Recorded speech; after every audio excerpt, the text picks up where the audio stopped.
నిన్ను లేపేయాలని చూస్తాడు వాడు. అది నీ ప్రయాణంలోనో, లేకపోతే పనిచేసే దగ్గర, లేకపోతే ఇంట్లో వంటింటి దగ్గర నుంచి స్విచ్ చేసే స్విచ్ బోర్డు దాకా ఎక్కడ ఛాన్స్ దొరికితే అక్కడ నిన్ను బతకకుండా చేయడానికి గీస్తాడు స్కెచ్ వాడు.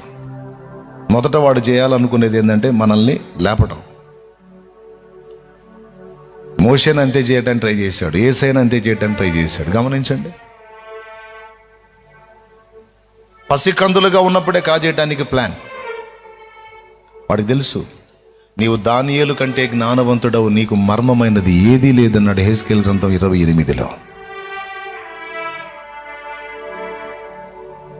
ఏ పాత్రలు ఏ మలుపు తీసుకుంటాయో, ఎవరెవరు వాడికి ఉరిగా ఎలా మారతారో, వాడికి ఏ కొంచెం అర్థమైనా సరే ముందు ఆ వ్యక్తుల్ని అటాక్ చేయడానికి ట్రై చేస్తాడు, లేపడానికి.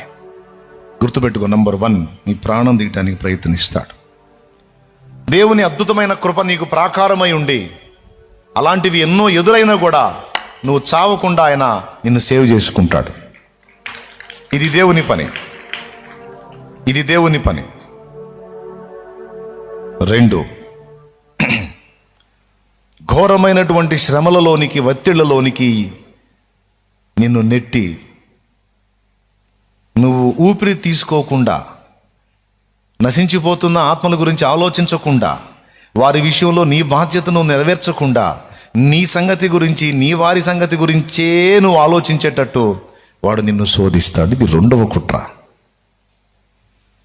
ఇక నీకు 2 ఆలోచనలు ఉండవు. నా ఇల్లు ఏంది, నా కుటుంబం ఏంది, నా భర్త ఏంది, నా భార్య ఏంది, నా బిడ్డలేంది, నా ఇల్లు ఏంది, నా సంసారం ఏంది, నా అప్పులేంది, నా బాధలేంది, నా సమస్యలు ఏంది, నా కష్టాలు ఏంది, నా బ్రతుకు తెరువేంది, నా ప్రయత్నాలు సఫలం అవ్వట్లేదు ఏంది, నేను ఏది చేసినా ముందుకు రావట్లేదు ఏంది, ఏంది నేనేంది, నా జీవితం ఏంది, ఏంది నేను నేను నేను నేను అని నువ్వు ప్రెషర్ అయ్యేటట్టు, శ్రమలలో బందీవైపోయి ఆ శోధనల్లో అట్లా చల్లారేటట్టు. ఇప్పుడు నువ్వే శోధనల్లో అల్లాడుతూ ఇతరులకి యేసు గొప్ప రక్షకుడు ఎలా చెప్పగలవు? నువ్వే ఒత్తిళ్లలో అల్లాడిపోతూ, నలిగిపోతూ, కృంగిపోతూ, కుమిలిపోతూ ఇతరులకు ఇదిగో నేను విడిపించువాడు ఉన్నాడు, ఆయన పేరు నజరేయుడగు యేసు అని ఎలా చెప్పగలవు? అలా చెప్దామని ప్రయత్నిస్తే వాడే వస్తాడు మళ్ళీ నీ దగ్గరికి. ఒక పక్క శ్రమల కొలిమిలో నువ్వు కాలుతూ కూడా ఇతరులకు నీ బాధ్యత కొద్దీ సువార్త ప్రకటిద్దామంటే ఆ సైతానే నీ పక్కన, ఆ సాతానుగాడి నీ పక్కన చేరంటాడు. నీ బతుకు బాగుందా? ఆయన గొప్ప దేవుడని జనానికి చెప్పడానికి బయలుదేరావు. ఆ గొప్ప దేవుడు నీ ఎడల చేసిన గొప్ప కార్యాలే. ఆయన నిజంగా గొప్ప దేవుడు అయి ఉండి నిన్నంత సేవ్ చేస్తే, నీకంత తోడై ఉంటే నీకు ఈ గతి ఎందుకు వచ్చింది? నీకు ఈ పరిస్థితి ఎందుకు వచ్చింది? అర్థం కావట్లేదా? ఆయన అసమర్థుడు ఒకవేళ ఉంటే, అసలు ఉన్నాడో లేదో తెలియదు, ఎవరో చెప్పిన దాన్ని విని నువ్వెందుకు ఇతరులకు ప్రకటిస్తావు? ఆయన నిజంగా ఉంటే, నిజంగా నీకు తోడై ఉంటే ఇన్ని బాధలు, ఇన్ని కష్టాలు, ఇన్ని కన్నీళ్లు, ఇన్ని శ్రమలు, ఊహించని ఈ చేదైన అనుభవాలు, నువ్వెంతో ప్రేమించేటువంటి నీ సొంత వాళ్ళు, నీకు నీడగా తోడుగా ఉన్నవాళ్ళు ఎందుకు వెళ్ళిపోయారు? ఎందుకు తీసేశాడు? నీ బిడ్డను ఎందుకు చంపాడు? నీ భర్తను ఎందుకు చంపాడు? నీ తల్లిని ఎందుకు చంపాడు? నీ తండ్రిని ఎందుకు చంపాడు? నీ అన్నను ఎందుకు చంపాడు? నీ అక్కను ఎందుకు చంపాడు? నిన్ను ఇన్ని కష్టాల్లోకి ఎందుకు నెట్టాడు? నీకు ఇన్ని అప్పులు ఎందుకు వచ్చినాయి? నిన్ను నిందల పాలు ఎందుకు చేశాడు? నీ పిల్లలు ఎందుకు భ్రష్టు పట్టిపోయారు? కన్నబిడ్డలకే శత్రువుగా ఎందుకు మారావు? ఆ గతి నీకెందుకు వచ్చింది? ఆ కర్మ నీకెందుకు వచ్చింది? అతడు ఒక అసమర్థుడు. నీకు చేసింది ఏమీ లేదు, నువ్వు లోకులకి ప్రకటించడానికి బయలుదేరావా? ఇవే ప్రశ్నలు వాళ్ళు నిన్ను అడిగితే నీ సమాధానం ఏంటని వాడు నిన్ను అడుగుతాడు. ఇవన్నీ నీ మనసులోనే పుడతాయి, పుట్టిస్తాడు. అందులో పనోడు వాడు. యూదా మనసులో అప్పటికే అపవాది ఆలోచన పుట్టించి ఉండెను గనుక యోహాను సువార్త 13వ అధ్యాయం 1వ వచనం నుంచి ఒకసారి చూడు. ఆయనను అప్పగింపవలెనని. ఈ ఆలోచనలు పుట్టించడంలో పనోడు. 1వ వచనమా, ఎన్నో వచనమో కొంచెం చదవండి. 2వ వచనం. వారు భోజనము చేయుచుండగా ఆయనను అప్పగింపవలనని సీమోను కుమారుడగు ఇస్కరియోతు యోధా హృదయంలో అపవాది ఇంతకుముందు హృదయములో ఆలోచనలు పుట్టించడంలో ఇటు పనోడు. అది అండర్లైన్ చేయకాయ్, అండర్లైన్ చేసి పక్కన రాయి. నా బుర్రలో కూడా, నా హృదయంలో కూడా ఇటు ఆలోచనలు పుట్టించే ఛాన్స్ ఉందని రాసుకో అన్నయ్య, చదివితే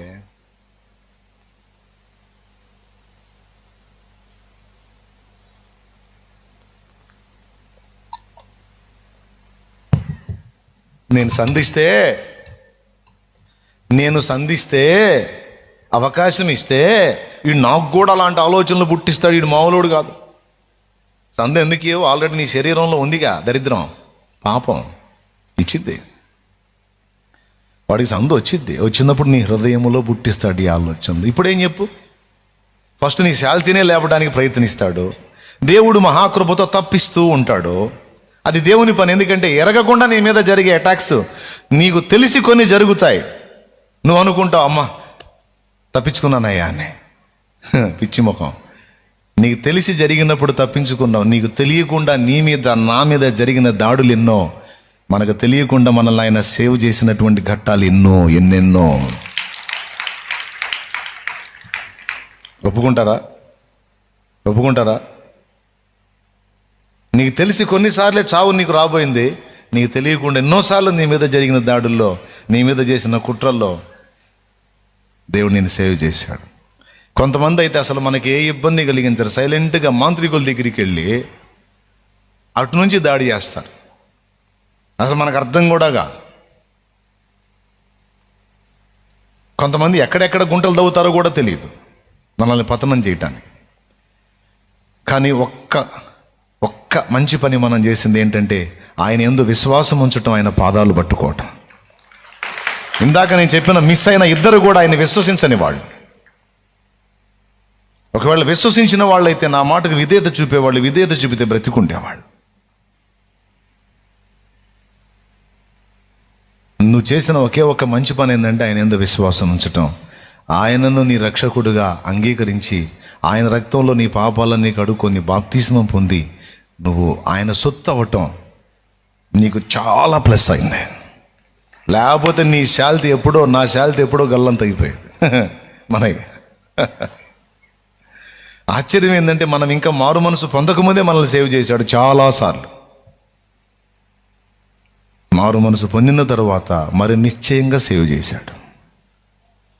ఇంక ఇప్పుడు ఏది రావాలన్నా మన మీదికి వితౌట్ పర్మిషన్ రావడానికి లేదు. ఆయన దగ్గర పర్మిషన్ తీసుకోవాలి.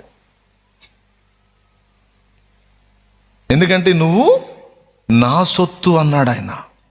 మీరు మీ సొత్తు కారు, విలువ పెట్టి కొనబడిన వారు, మీరు దేవుని సొత్తు కనుక మీ దేహములతో దేవుని మహిమపరచండని కొరింథీయులకు రాసిన మొదటి పత్రిక 6వ అధ్యాయం 19వ వచనంలో చెప్పాడు. ఉంటుందిలే, నాకు వెళ్ళి చూడండి. దేవునికి స్తోత్రం కలుగును గాక. మొదటి కొరింథీ 6:19. మీరు మీ సొత్తు కారు, మీరు విలువ పెట్టి కొనబడిన వారు గనుక మీ దేహముతో దేవుని మహిమపరచుడి. ఇప్పుడు చెప్పు, సొత్తు ఎవరిది? ఓ తల్లి ప్రార్థన చేసిందంట బాగా బాధల్లో ఉండి, ప్రభువా నీ స్వాస్థ్యం కొల్ల పెట్టబడుతుంది, కాపాడుకుంటావో అప్పచెప్పుకుంటావో నీ ఇష్టం. అంటే ఎవరి గురించి చేస్తుంది తెలుసా? ఆ గురించే. నీ సొత్తు దోపిడీకి గురి కాబోతుంది, నీ స్వాస్థ్యము కొల్ల పెట్టబడుతుంది, ప్రభువా కాపాడుకుంటావో అప్పచెప్పుకుంటావో నీ ఇష్టం అందట. అసలు ఎంత గొప్ప విశ్వాసం చూడండి. ఆమెకు అర్థమైపోయింది ఆమె సొత్తు కాదు, ఆమె దేవుని సొత్తు. అంటే దేవుడికి లింక్ పెడుతుంది. నన్ను అటాక్ చేస్తున్నారని అంటల్లా, నేను నీ సొత్తుని దాడి చేస్తున్నారు, నీ ఇష్టం, మరి పట్టుకుపోనిస్తావో నువ్వు పట్టుకుంటావో కాపాడుకోమని. పెద్దోళ్ళ అనుభవాలు అంత బాగుంటాయి.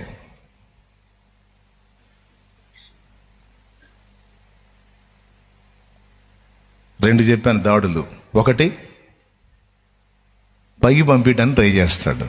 అక్కడ దేవుని అదృశ్య కృప, అదృశ్యంగా ఆయన ప్రాకారమై ఉండి, సిలువదారి నా బలిపీఠమా, నీ రక్తపు కోట నాకు నివాసమా, సిలువదారి నా బలిపీఠమా, నీ రక్తపు కోట నాకు నివాసమా, నన్ను నీవు పిలచిన పిలుపు రహస్యమా, నన్ను నీవు పిలచిన పిలుపు రహస్యమా, ఇది ఏ నీ త్యాగ సంకేతమా, ఇది ఏ నీ త్యాగ సంకేతమా, శ్రీమంతుడా యేసయ్యా నా ఆత్మకు అభిషేకమా, నా అభినయ సంగీతమా. ఆయన రక్తపు కోటలో మనల్ని భద్రం చేశాడు. ఎంతమంది క్లియర్గా అర్థమవుతుందని చెప్పేది? అది తప్పించుకుంటే రెండోది ఏంది? శోధనలు, శ్రమలు. ఒకటి పోతే ఒకటి. నువ్వు ఇతరుల గురించి ఆలోచించకుండా నీ గురించి, నీ వారి గురించి నువ్వు ఆలోచించేటట్టు ఆ శ్రమల కొలిమిలోనికి నెడతాడు వాడు. నువ్వు ఓకే, పిల్లల్ని శోధిస్తాడు. నువ్వు ఓకే, భార్యను శోధిస్తాడు. నువ్వు ఓకే, భర్తను శోధిస్తాడు. నువ్వు ఓకే, తల్లిదండ్రుల్ని శోధిస్తాడు. నువ్వు ఓకే, ఇరుగు పొరుగుల్ని శోధిస్తాడు. నువ్వు ఓకే, బంధువుల్ని శోధిస్తాడు. శోధించడం అంటే ఏంటి తెలుసా? రేపుతాడు. అవి టార్చరు. ఏంటి బ్రదర్ అంటే, అంత బాగుంది బ్రదర్, ఆమె ఇబ్బంది పెడుతుంది బ్రదర్, నాకు అసలు అయితే చచ్చిపోవాలనిపిస్తుంది బ్రదర్. అదేం బ్రదర్ నువ్వు విశ్వాసగా అట్లాంటి మాట్లాడుతున్నానండి. ఏం విశ్వాస బ్రదర్, దేవుడు కూడా నాకేందో అసలు కూర్చున్నా లేచినా నాకు నిద్ర కూడా పట్టట్లేదు బ్రదర్. ఎప్పుడు అమ్మాయి గురించి నాకు తలకాయ నొప్పి అయిపోయింది. సిస్టర్ ఏంటి సిస్టర్ అంటే, అంత బాగుంది కానీ పిల్లలు పెద్ద టార్చర్ అయిపోయిందన్న. నాకు కూర్చున్నా లేచినా ఏం చేసినా పిల్లలది పెద్ద శోధన అయిపోయింది నాకు. ఎవరికి ఎక్కడెక్కడ లింకు చేసి కూర్చోబెట్టాలో అటు కూర్చోబెడతాడు వాడు. గేదెకి కానీ తాడు కట్టి మేకు గట్టేసినట్టు గట్టేస్తాడు వాడు. ఎవరికి తగ్గ లింకులు వాళ్ళకి పెట్టి ప్రకటించావు కానీ ఆత్మని రచ్చిత్తా మార్చాలి కూర్చో, నీ సంబడం ఏందో చూసుకో అయ్యా, నీ బతికేందో చూసుకో, నీ బాధ్యతలు ఏందో చూసుకో, ఉన్న పరిస్థితులు ఎట్టగట్టెక్కాలో చూసుకో అని వాడు అట్లా చేస్తాడు. 2, మూడవది విచిత్రమైంది. ఇది కూడా చెప్పాలి నేను. అస్సలు నువ్వు ఇష్టపడని హేయమైన క్రియలు కొన్ని నీ ద్వారా జరిగేటట్టు వాడు శోధిస్తాడు. అస్సలు ఎన్నడూ నువ్వు ఊహించనివి, నువ్వు ఇష్టపడని కొన్ని తప్పులు, కొన్ని పొరపాట్లు, కొన్ని పాపములు నీ ద్వారా జరిగేటట్టు వాడు నిన్ను శోధిస్తాడు. మొదటి దెబ్బ మిస్ అయితే రెండవది మిస్ అయితే మూడవది. నువ్వు చావుకు వెరవలేదు, శ్రమలకు జడవలేదు, మరి ఇక మూడో మెట్లు ఎందుకు లొంగుతావు, ఎక్కడ నువ్వు డిస్టర్బ్ అవుతావు అంటే, నువ్వు ఆత్మీయంగా పతనమైతే, నీ వల్ల తప్పులు జరిగితే దాన్ని ఆధారం చేసుకొని కొడతాడు వాడు. అందుకే ఖచ్చితంగా కొన్ని సన్నివేశాలు నీ ముందుకు వచ్చేటట్టు చేసి, నువ్వు శోధించబడేటట్టు చేసి, దేవుని ముందు నీ ముఖం చెల్లకుండా చేసి, సమాజంలోనికి దేవుని పక్షంగా నువ్వు వెళ్లకుండా చేస్తాడు వాడు. ఇది మూడవది. నేను చెప్పింది ఏమన్నా అర్థమైందా? ఎంతమందికి అర్థమైందో చెప్పు, దించండి. మైండ్ పోయిద్ది నీకే. నేనేనా ఇలా ప్రవర్తించింది? నేనేనా ఇలా ఆలోచించింది? నేనేనా ఈ అడుగు వేసింది? నేనేనా ఇలా చేసింది? ఇంకేం ముఖం పెట్టుకొని దేవుని దగ్గరికి వెళ్ళాలి? ఏం ముఖం పెట్టుకొని ఇతరులకు క్రీస్తుని గురించి చెప్పాలి? చీ చీ చీ చీ చీ చీ. ఊహలో కూడా ఊహించలేదే ఇంత పతనంగా నేను అడుగులు వేస్తానని, ఇంత పతనం వైపు నేను నడుస్తానని అస్సలు అనుకోలేదు. మళ్ళీ చెప్తున్నా స్పష్టంగా, నువ్వు కూడా అసహించుకునే హేయమైన క్రియలు నీ ద్వారానే జరిగేటట్టు వాడు శోధిస్తాడు.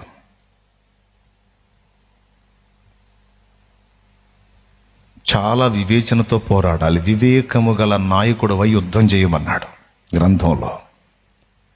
వివేకము గల నాయకుడివై, వివేకము గల నాయకురాలివై యుద్ధం చేయాలి. అపవాది తంత్రములు ఎరిగి ఉండాలి.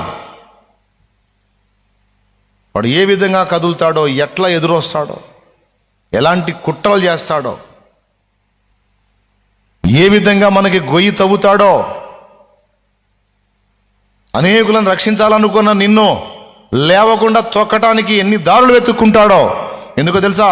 భూమి మీద వాడికున్న ఆగర్భ శత్రువులు మనమే. వాడి రాజ్యాన్ని పతనం చేయడానికి పిలుపొందుకున్నది మనమే, నిర్ణయించబడ్డది మనమే, ఏర్పరచబడ్డది మనమే. లోకస్తుల్ని వాడు టార్గెట్ చేయడు, ఎందుకంటే ఆల్రెడీ సచ్చి వాడి సంఖలో ఉన్నారు వాళ్ళందరూ. ఆత్మీయంగా చచ్చి ఆడి సంఖలో ఉన్నారు వాళ్ళందరూ. వాళ్ళని టార్గెట్ చేయడు, మరి ఎవరిని టార్గెట్ చేస్తాడు?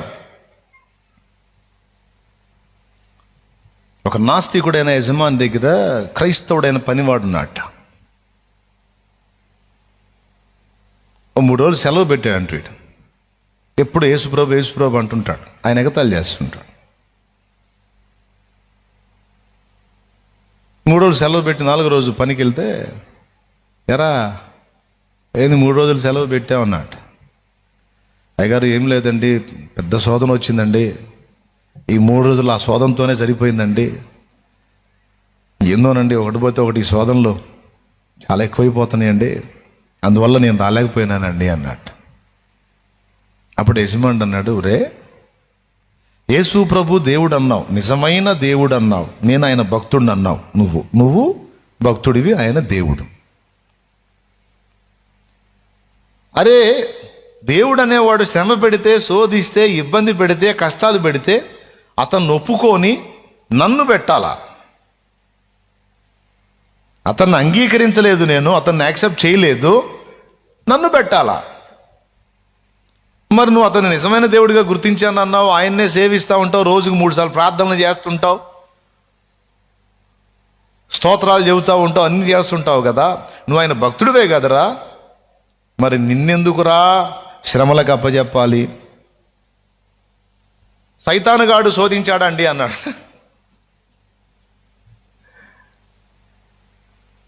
సైతానుగాడు శోధిస్తే దేవుణ్ణి ఒప్పుకొని నా మీద దాడి చేయాలి కానీ దేవుణ్ణి అంగీకరించి దేవుని బిడ్డగా ఉన్న నిన్నెట్ట శోధిస్తాడురా సైతాను? దేవుణ్ణి ఎరగని, దేవుణ్ణి ఒప్పుకొని, దేవుణ్ణి అంగీకరించని నా వెంట పడాలి సైతానుగాడు. నీ వెంట ఎట్ట పడతాడురా అన్నట్టు. క్రైస్తవుడు అంటే మరీ బకరా అయితే కాదు కదా, ఉంటుంది విషయం. బైబిల్ చదువుతారు కదా, కొంచెం మ్యాటర్ ఉంటుంది. దేవుడి చిత్తం అయితే తర్వాత చెప్తాను అయ్యగారు, ముందు పని చేయనియండి అన్నాడు. సరే చేశాడు. ఆ రోజు సాయంత్రం తుపాకీ తీసుకొని ఒక నదీ తీరం ఉంటే వాళ్ళకి సమీపంలో, ఆ తీరం వెంట పక్షులు ఉంటే ఆ పక్షులను వేటాడటానికి వెళ్ళారు. యజమానుడు వెంట తీసుకెళ్ళాడు, ఈ నాస్తికుడు వెంట తీసుకెళ్ళాడు. విండి, క్రైస్తవుడు వెళ్ళారు ఇద్దరు. గురు చూసి కొట్టాడు, 2-3 పక్షులు పడిపోయినాయి. వీడి పని ఏంటంటే ఆ పడ్డ పక్షుల్ని తీసుకురావటం. ఒక పక్షిని కొట్టాడు వాడు, దానికి బాడీకి తగలకుండా రెక్కకి తగిలి ఒక రెక్క విరిగింది, ఒక రెక్క ఉంది. ఇప్పుడు ఎగరాలంటే ఎగరలేకపోతుంది. అదేం చేసిందంటే ఆ తీరం వెంట పరిగెత్తుతుంది. యజమానుడు ఏం చేశాడంటే, రే రే రే అది చచ్చినట్టు వదిలేసాయి, అది పారిపోతుంది చూడు, దాన్ని పట్టుకోమన్నాడు. పారిపోతుంది చూడు, దాన్ని పట్టుకో పట్టుకో పట్టుకో, వెళ్ళిపోతా పట్టుకోరా అన్నాడంట. ఈ బాట్ల పట్టుకుందాంలేండి, ఏమైంది, ముందు చచ్చినది. రే రే ఊడరా, నువ్వు ఏం తెలివిరా నీది, అవి ఎక్కడికి పోతారా, చచ్చినరా అవి, అది తప్పించుకుంటుందిరా, అది పోయిద్దిరా, మన కష్టం వృధా అయిపోయిద్దిరా, పట్టుకోపో, దాన్ని పట్టుకో దాన్ని పట్టుకో దాన్ని పట్టుకో. పొద్దున నన్ను ఒక డౌట్ అడిగావుగా నువ్వు, ఇప్పుడు సమాధానం చెబుతా అన్నాడట. తుపాకీ తీసుకొని వేటాడేవాడు సైతాను, చచ్చిపడున్న పక్షులేమో మీరండి. అది బుల్లెట్ రెక్కగా తగిలి పారిపోతుంది చూడు, అది నేనండి. ఇప్పుడు మీరు ఏమన్నారండి? చచ్చిపడున్న వాటిని తీసుకురమ్మన్నారా, తప్పించుకుపోయేదాన్ని పట్టుకోమన్నారా? మీరు దేన్ని టార్గెట్ చేశారో? తప్పించుకొని పారిపోతున్నదని. నేను అందుకు నువ్వెలాగైతే దాని మీద దృష్టి పెట్టావో సైతానుగాడు కూడా నా మీద అలా దృష్టి పెడతాడండి. ఎందుకంటే నేను తప్పించుకున్నాను. తప్పించుకున్న పక్షి ఊరుకుంటుందా? మిగిలిన వాటిని హెచ్చరించిద్ది, గోల్ చేసి మొత్తాన్ని వెళ్ళిపోయేటట్టు చేసిద్ది. కాబట్టి నేను తప్పించుకున్నాను, నేను ఊరుకోనుగా. నేను ఇతరులకు హెచ్చరిక చేసి క్రీస్తు ప్రేమను ప్రకటించి సువార్త చెప్పి రాబోతున్న ఉగ్రత గురించి చెప్పి హెచ్చరించి ప్రజలను అలర్ట్ చేస్తాను. అందుకే నన్నే టార్గెట్ చేస్తాడు వాడు. ఏ విధంగా ఛాన్స్ ఉంటే ఆ విధంగా నన్ను తొక్కడానికి ట్రై చేస్తాడు. సార్ సైతానుగాడు పడితే మా వెంటే పడతాడు, మీ వెంట పడాడు. ఎందుకంటే మీరు ఆల్రెడీ చచ్చి వాడి చంకలో ఉన్నారు. మీ గురించి రిస్క్ చేసేంత అవసరం వాడికి లేదు. కానీ వాడికి డేంజర్ మేము. సమాజాన్ని ఎఫెక్ట్ చేసేది మేము, సమాజాన్ని క్రీస్తు కొరకు ప్రభావితం చేసేది మేము, వాడి రాజ్యాన్ని కోకటి వేళ్లతో సహా పెకలించేదానికి పిలువబడింది మేము. రాజులైన యాజక సమూహంగా పిలువబడింది మేము. చీకటిలో నుండి ఆశ్చర్యకరమైన తన వెలుగులోనికి ఆహ్వానించబడింది మేం. అందుకే మేము ఆయనకు సమీపస్తులం, సాతానికేమో ప్రధాన శత్రువులం. అందుకే సార్ మేము పోరాడున్నది శరీరులతో కాదు, ప్రధానులతోనూ అధికారులతోనూ ప్రస్తుత అంధకార సంబంధులకు లోకనాథులతోనూ ఆకాశ మండలమందున దురాత్మల సమూహములతో మేము పోరాడతాం. మీకు తెలియదులే సార్, పదండి అన్నట్టు. మీకు కూడా అదే చెప్తున్నాను నేను. మనం పాట పాడతాం, చీకటి నుంచి వెలుగులోకి తీసుకొచ్చావు, రాజవంశంలో యాజకత్వం చేస్తానని. అదంత తేలిక కాదు. ఈ దయాలన్నిటితో డైలీ ఫైటింగే. చీకటి నుండి వెలుగులోనికి నన్ను పిలచిన తేజోమయ, చీకటి నుండి వెలుగులోనికి నన్ను పిలచిన తేజోమయ, రాజవంశములో యాజకత్వము చేసేదను, రాజవంశములో యాజకత్వము చేసేదను. కృపామయుడా నీలోనా, కృపామయుడా నీలోన నివసింపజేసినందునా, ఇదిగో నస్తుతుల సింహాసనం నీలో నివసింపజేసినందునా, ఇదిగో నస్తుతుల సింహాసనం. కృపామయుడా.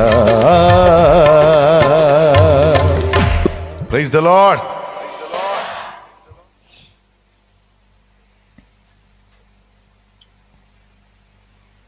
నాలుగవది ఈ ఒక్కటి చెప్పి నేను ఫైనల్ చేస్తా ఇక. కానీ మూడవది ఇది గుర్తుపెట్టుకోవాలి. మూడవది ఇంకా కంక్లూజన్ రాలేదు కదా మనకి, వస్తాను. మూడవది ఏంటంటే, నీవు సైతం అసహించుకునే పొరపాట్లు నీ వల్ల జరిగేటట్టు వాడు నిన్ను శోధిస్తాడు. అందరికీ ఎదురు కాకపోవచ్చు. కొంతమందిని శాల్తీలు లేపడానికి, కొంతమందిని శ్రమల కొలిమిలో కాల్చడానికి, కొంతమందిని ఎవడు ఏ కోణంలో జిక్కితే ఆ కోణంలో. కానీ ముఖ్యంగా గుర్తుపెట్టుకోండి, ఇవి మనకు ఎదురవుతున్నాయి అంటే దేవుని ఏర్పాటులో మనం ఉన్నాం. దేవుని చేతి గండ్రగొడ్డలి వలె మనం ఉన్నాం. అందుకే వాడంత టెన్షన్ పడుతున్నాడు మన విషయంలో. మిగిలిన వాళ్ళంతగా పట్టించుకోవట్లా. వాడు మన దెబ్బే సింహస్వప్నం అయిపోయింది వాడికి. ఈ క్యాండిడేట్ని వదిలేనంటే మాత్రం అవుటే, నేను వదలకూడదు. Very danger. తొక్కాలా. ఎందుకంటే ఈ పిచ్చిదానికి ఎప్పుడు అయ్యేసు పిచ్చే. ఊరకుంటుందో ఊరినొకరిని గల్లిస్తానే ఉంటుంది. ఈ మనిషికి అవకాశం లేకుండా చేయాలి. వీడు మామూలుడు కాదు. తెలుసుకున్న రోజు నుంచి ఈ రోజు దాకా రోజు ఎవరినో ఒకరు టార్గెట్ చేసి చెబుతానే ఉంటాడు. ప్రార్థనన్నా చేస్తుంటాడు, చెప్పనన్నా చెబుతుంటాడు. ఈ అమ్మాయి కూడా ఇంతే, ప్రార్థనన్నా చేసిద్ది, చెప్పనన్నా చెబుతుంటుంది. ఇదే పని ఈ శాల్తీలకి. వీళ్ళ విషయంలో నేను జాగ్రత్తగా ఉండాలి, లేకపోతే నాశనం చేశారే. నేను చెప్పేది జోకు కాదు, సరదా కబురు కాదు, అక్షర సత్యం. ఎందుకంటే అపవాది అనేవాడు ఒకడు ఉన్నాడు. లేకపోతే యేసును ఎదుర్కొందేవరు? గర్జించు సింహంలో ఎవరిని మృంగుతున్నాను వెతుకుచూ తిరుగుతున్నవాడెవరు? లేఖనాలేగా. లూకాసు వార్త 4లోను, పేతురు రాసిన మొదటి పత్రిక 5:8లోను ఉన్నాయిగా. మనం పాటలు కూడా పాడుతున్నాగా. శత్రువైన సాతాను యుక్తిలోన పడితినయ్య, శత్రువైన సాతాను యుక్తిలోన పడితినయ్య. ముక్తిదాత యేసుక్రీస్తు శక్తి నన్ను తప్పించెనయ్య. ప్రేమ సాగరా ఈ ధర మరణ ఎడారిలోన దారి తప్పితిన్. నీ మధుర స్వరము వినబడి నీ దరికి చేరితిన్. దరికి చేరితిన్. ప్రేమ సాగరా.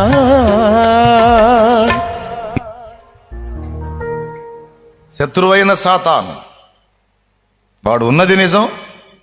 వాడు నిరంతరం మనల్ని వేటాడడానికి ఎవ్రీడే పని చేస్తున్నది నిజం. నువ్వు నమ్ముపో, వాడు సింగిల్గా వర్క్ చేయట్లేదు. ఒక పెద్ద నెట్వర్క్ ఉంది, వాడికి ఒక గుంపునే తగిలిచ్చాడు. మనందరూ ఒక్కొక్కళ్ళకి ఒక్కొక్క గుంపుని. ఎనీ టైం మనల్ని అబ్జర్వ్ చేస్తూ ఉంటాయి. ఎప్పుడో దొక్కేసాయి కానీ ఆయన అడ్డుపడుతున్నాడు. ఎవరు? పిలిచినవాడు నమ్మదగినవాడు కదా. నిన్ను పిలిచిన దేవుడు నమ్మదగినవాడు. శోధనలో నిన్ను విడిచిపెట్టిపోడు. కంటి పాపల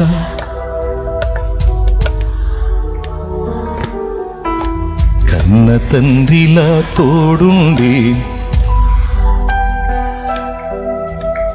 ఓకేనా? నిజంగా నమ్ము నేస్తమా, నమ్ము.